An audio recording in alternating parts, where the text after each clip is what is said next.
Quando o primeiro rei falhou, Deus procurou por um novo coração. O Senhor não vê como o homem vê. O Senhor olha para o coração. O escolhido não é o esperado, chamado para servir, destinado a reinar. Mas uma sombra gigante desafiou. Israel, me deem um homem para lutar comigo. Enquanto todos tremiam, um pastor deu um passo à frente. Eu venho até você em nome do Senhor dos Exércitos. A fé de um pastor. A queda de um gigante. Esses foram os dias do rei Saul, o primeiro rei ungido de Israel. Mas Saul havia desobedecido a Deus repetidamente. Embora ainda estivesse no trono, o Senhor já o havia rejeitado como rei. O velho profeta Samuel, que o ungira por ordem de Deus, lamentava profundamente por ele. Mas Deus tinha um novo plano. Ele falou a Samuel: até quando você terá pena de Saul, se eu o rejeitei como rei sobre Israel? Encha seu chifre com óleo e vá. Enviarei você a Jessé, em Belém, pois escolhi para mim um rei entre os filhos dele. Samuel teve medo. Como posso ir? Se Saul souber, ele me matará. Mas Deus deu instruções para manter a missão em segredo. Leve com você um novilho e diga: vim para oferecer um sacrifício ao Senhor. Então convide Jessé para o sacrifício, e eu lhe mostrarei o que fazer. Você ungirá para mim aquele que eu indicar. Samuel fez como o Senhor ordenou. Chegando a Belém, os anciãos da cidade saíram ao seu encontro, trêmulos, perguntando: vens em paz? Samuel respondeu: sim, venho em paz. Vim oferecer um sacrifício ao Senhor. Purifiquem-se e venham comigo. Samuel santificou Jessé e seus filhos, e os convidou para o sacrifício. Assim começou a busca secreta pelo futuro rei de Israel. Quando chegaram, Samuel viu Eliabe, o filho mais velho, e pensou: certamente este é o ungido do Senhor. Mas o Senhor disse a Samuel: não atentes para sua aparência ou estatura, pois o rejeitei. O homem vê o exterior, mas o Senhor vê-lhe o coração. Jessé então apresentou Abinadab, mas Samuel disse: o Senhor também não escolheu este. Depois veio Samá, e Samuel respondeu: tampouco este foi escolhido. Jessé fez passar 7 de seus filhos diante de Samuel, mas o profeta declarou: o Senhor não escolheu nenhum desses. Então perguntou: estes são todos os teus filhos? Jessé respondeu: falta ainda o mais moço, que está cuidando das ovelhas.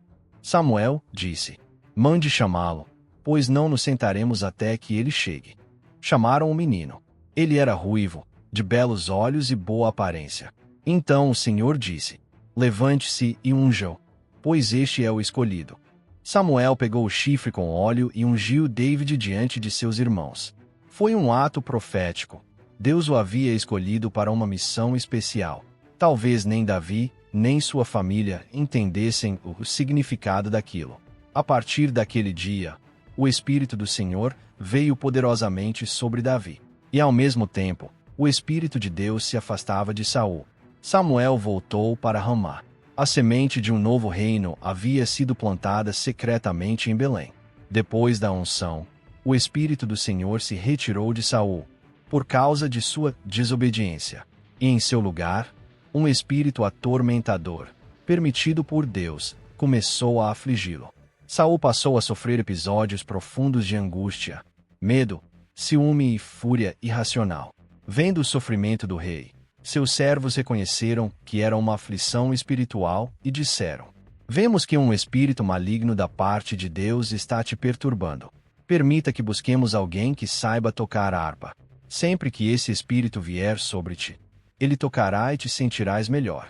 Saul concordou: encontre-me alguém que toque bem e tragam-no até mim. Um dos servos então disse: conheço um filho de Jessé de Belém.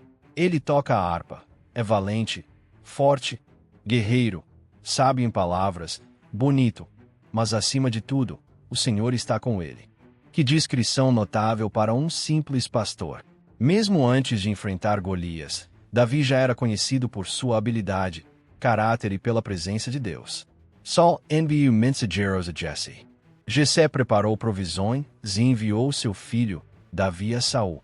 Davi se apresentou diante do rei, que passou a amá-lo muito e o tornou seu escudeiro.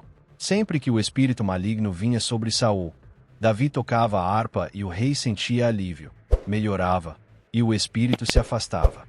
A música de Davi, ungida pelo Espírito de Deus, trazia paz ao rei, atormentado.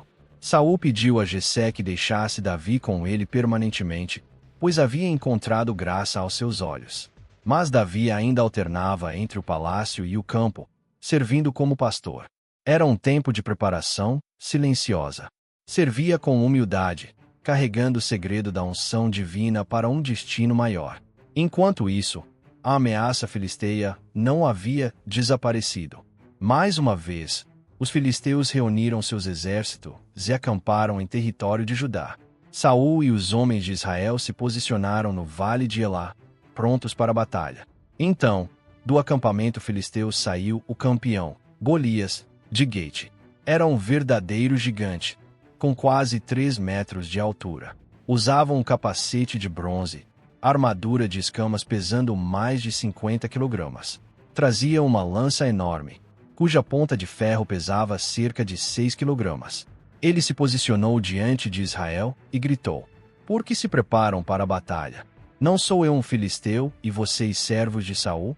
Escolham um homem para lutar comigo. Se ele me vencer, seremos seus servos. Mas se eu vencê-lo, vocês nos servirão. E por 40 dias, de manhã e à noite, Golias repetia esse desafio. E to do Israel train me a tomato. Enquanto isso, Jessé disse a Davi: Leve alimento para seus irmãos no campo de batalha e veja como estão. Davi partiu de manhã cedo, deixou as ovelhas com um cuidador, levou os mantimentos e chegou ao acampamento. Enquanto conversava com seus irmãos, Golias apareceu novamente com sua afronta. Davi ouviu e ficou indignado. Quem é esse filisteu incircunciso para desafiar o exército do Deus vivo? As pessoas disseram a ele quais seriam as recompensas: riqueza, casamento com a filha do rei, isenção de impostos. Mas Eliabe, o irmão mais velho, ficou furioso e o acusou de arrogância. Com quem você deixou aquelas poucas ovelhas? Você só veio para ver a guerra. Davi respondeu: O que fiz agora? Apenas fiz uma pergunta. E se afastou, continuando a mostrar interesse e coragem. Suas palavras chegaram a Saul, que o mandou chamar. Davi disse ao rei: Ninguém deve se desanimar. Eu, teu servo, lutarei contra esse filisteu. Saul retrucou: Você é só um rapaz. E ele, um guerreiro desde a juventude. Mas Davi contou sua experiência como pastor. Matei leões e ursos que atacavam minhas ovelhas. Este filisteu será como um deles. O Senhor me livrou da pata do leão e do urso. Ele me livrará da mão deste filisteu. Saul sírio: Vá, e que o Senhor esteja contigo. Vestiu Davi com sua armadura, mas Davi não conseguiu se mover. Não posso usar isso. Não estou acostumado. Tirou tudo, confiando somente em Deus. Pegou seu cajado, 5 pedras lisas do riacho, sua funda, e foi ao encontro de Golias. O gigante zombou: Sou um cão para vires contra mim com paus. Venha, e darei sua carne às aves e aos animais. Mas Davi respondeu: Você vem a mim com espada e lança. Eu venho em nome do Senhor dos Exércitos, o Deus de Israel, a quem você afrontou. Hoje mesmo, o Senhor te entregará em minhas mãos. Eu te derrubarei, cortarei tua cabeça, e darei os corpos dos filisteus às aves. Toda a terra saberá que há um Deus em Israel. E todos saberão que o Senhor salva, não com espada ou lança, pois a batalha é do Senhor. Golias venceu. Davi correu, lançou uma pedra com a funda. A pedra atingiu a testa de Golias, e ele caiu com o rosto em terra. Davi correu, pegou a espada do gigante e cortou-lhe a cabeça. Ao verem isso, os filisteus fugiram. Os israelitas os perseguiram até seus portões e saquearam seu acampamento. Davi levou a cabeça de Golias e guardou suas armas em sua tenda. O jovem pastor havia se tornado o herói de Israel. Provou que a fé no Deus vivo derruba qualquer gigante. Aquela vitória marcou o início de um novo capítulo. Davi conquistou o povo e a amizade do príncipe Jonatas, mas também despertou ciúmes no coração do rei Saul. Assim termina a primeira parte da extraordinária história de Davi, o jovem pastor escolhido por Deus, que mostrou com apenas uma pedra e uma funda que a fé é mais poderosa que qualquer inimigo. Mas essa vitória foi só o começo de uma jornada longa e difícil, com amizades profundas, perseguições mortais, grandes fracassos e a incrível fidelidade de Deus. Este é apenas um dos filmes que compartilharemos sobre essa fascinante figura bíblica. No próximo episódio, veremos como a fama de Davi se espalha, como nasce sua amizade com Jonatas, e como o ciúme e o medo consomem o coração de Saul, forçando Davi a fugir para salvar sua vida. Não perca a continuação dessa história emocionante. Agradecemos de coração por assistir até o fim. Se essa narrativa te abençoou, se a fé do jovem Davi te inspirou, pedimos humildemente que nos apoie curtindo o vídeo e compartilhando com quem também pode ser tocado por essa história. Inscreva-se no canal e ative o sininho para não perder os próximos episódios sobre a vida de Davi e outras histórias poderosas da Bíblia. Queremos muito saber sua opinião. Comente abaixo o que mais te impactou nesta primeira parte da jornada de Davi. Obrigado por assistir. Que Deus te abençoe abundantemente. Amém.